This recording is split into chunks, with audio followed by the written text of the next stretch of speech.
మీ లైఫ్‌లో కృష్ణనగర్ కష్టాలు మీ లైఫ్‌లో కూడా ఉన్నాయా? లేవు. కష్టాలు అనేది నేను కష్టపడతాను గానీ కష్టాలు పడను. బేసికల్లీ ఏ సిట్యుయేషన్ అయినా సరే నేను నేను కష్టంలో ఉన్నానని ఎప్పుడూ అనుకోను. ఏ సిట్యుయేషన్ అయినా ఓకే సరే. సార్. అంటే లైఫ్‌లో ఎప్పుడైనా ఏడ్చిన మూమెంట్ గాని, బాగా బాధపడ్డ మూమెంట్ గాని ఒక్కటి సిట్యుయేషన్ ఏంటి అసలు? ఈ డే నాకు లేకపోయి ఉంటే అది ఉంటాయి కదా! ఇప్పుడు అంటే ఈ డే సిట్యుయేషన్ నాకు లేకపోయి ఉంటే బాగుండేది. అదే అంటున్నాను. ఇప్పుడు నేను అవన్నీ గుర్తు తెచ్చుకోవాలనుకోవట్లేదు. బట్ మనకు కావాల్సిన వాళ్ళు, మన వాళ్ళు ఎప్పుడైనా దూరం అయితే చనిపోయినప్పుడు అది అత్యంత ఎప్పుడు అది? బాధాకర విషయం. 2012లో కొన్ని ట్రాజడీలు జరిగినాయి. అప్పుడు I was very low. Okay. So చాలా బాధపడ్డాను. దాని నుంచి బయటికి రావడానికి ఎన్ని రోజులు పట్టింది? ఒక 5 ఏళ్ళు పట్టింది. అబ్బో! 5 ఏళ్ళు పైన పట్టింది. ఓకే. అంటే మా వద్దు సార్, వద్దు సార్. దగ్గర ఫ్యామిలీ అంతే అంతే. ఓకే. ఇక టాలీవుడ్ ఇండస్ట్రీలో మీకు నచ్చిన హీరో, ఇష్టమైన హీరో? రవితేజ. ఎందుకని రవితేజ? బాగుంటాడు, బాగా యాక్షన్ చేస్తాడు. మొహం మీదే చెప్తాడు మీకులాగా ఏదైనా సరే. అవునా? లోపల దాచుకోడు. ఆయన అసలు ఇంటర్వ్యూలు చేయడమే చాలా తక్కువ. బట్ యా, పని చేసుకుంటాం, వేరే వద్దు మనకి, మన పని ఏదో మనం చేసుకుందాం అనే attitude and body language, sense of humour, acting, dialogue delivery. Big boss stage మీద రవితేజ గారు కనపడితే ఏం చెప్తారు? ఐ లవ్ యూ సార్ అని చెప్తాను.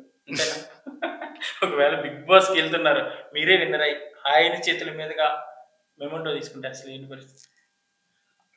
సార్ అట్లా అంటే నాకు నాగార్జున గారైనా ఎవరైనా సరే వీళ్ళందరినీ వాళ్ళ దగ్గరికి వెళ్తేనే వాళ్ళు ఒక దేవుడిలాగా అనిపిస్తుంటారు నాకు. ఇట్స్ లైక్ అది అన్నాళ్ళు పెద్ద వెండి తెర మీద అంత పెద్ద పెద్ద స్క్రీన్లో చూసి వాళ్ళు ఒకసారి అంత మన ముందుకు వచ్చి వాళ్ళు మన పేరు పెట్టి శేఖర్ అని పిలిస్తే మనకి అది రకంగా అలా అయిపోతుంది.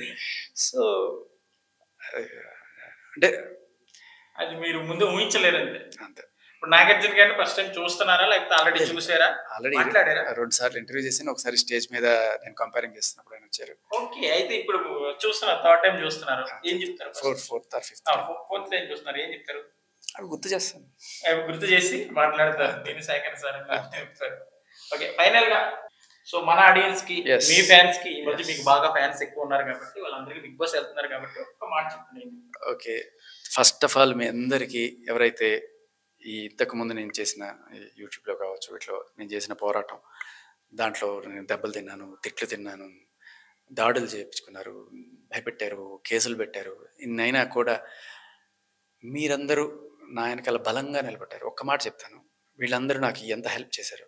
జస్ట్ ఫ్యాన్స్ అనేవాళ్ళ అభిమానంతో కాదు, ఒక పర్టికులర్ టైంలో వీళ్ళు పెట్టే థంబ్నైల్స్ కొంతమంది, అంటే అందరూ అని కాదు, కొన్ని ఛానల్స్ లైక్ ఆవిడే దాడి చేయించేసి ఆవిడే నా మీద కేసు పెట్టి 5 ఏళ్ళు జైలు శిక్ష శేఖర్ భాషకి అని చెప్పేస్తే, సో అది జరిగేది పెట్టలేదు. కానీ ఊరికి అట్లా చేయడం వల్ల మా నాన్న బాధపడి కొంచెం డల్గా ఉన్నప్పుడు అప్పుడు నేను చెప్పాను, నాన్న అమ్మ మీరు థంబ్నైల్స్ చూడకండి, కింద కామెంట్స్ చూడండి అన్నప్పుడు కింద కామెంట్స్లో 99.999% అండి, 1000 కామెంట్లు ఉన్నా మొత్తం అందరూ కూడా ఏకపక్షంగా నేను చేసే దాంట్లో న్యాయం ఉంది, అతను చేసే పోరాటంలో ఇది ఉంది అని చెప్పి నన్ను సపోర్ట్ చేసిన తీరు నిజంగా నాకు, నా ఫ్యామిలీకి కొండంత బలం ఇచ్చింది. నిజంగా నాకు ధైర్యం ఇచ్చింది కూడా వీళ్ళే. అవును నేను చేస్తుంది రైట్ అనే ఒక కాన్ఫిడెన్స్ ఇచ్చింది వాళ్ళు. సో దానికి ఖచ్చితంగా నేను రుణపడి ఉంటాను వాళ్ళందరికీను. అండ్ సో ఇక బిగ్ బాస్ అంటారా ఎంటర్టైన్మెంట్. సో మీకు మంచి మంచి జోకులు వచ్చే అవకాశం ఉంది. నేను వేసే జోకులు కొన్నిసార్లు అర్థం కాకపోవచ్చు, కొంచెం జాగ్రత్తగా వినండి. సో యూల్ ఎంజాయ్ అండ్ ఒకవేళ నచ్చితే లైక్ కొట్టండి. Thank you so much. చూసారు కదా, మరి మీ లేటెస్ట్ వీడియోస్తో మళ్ళీ ఉంటాడు మీరే. Thank you so much.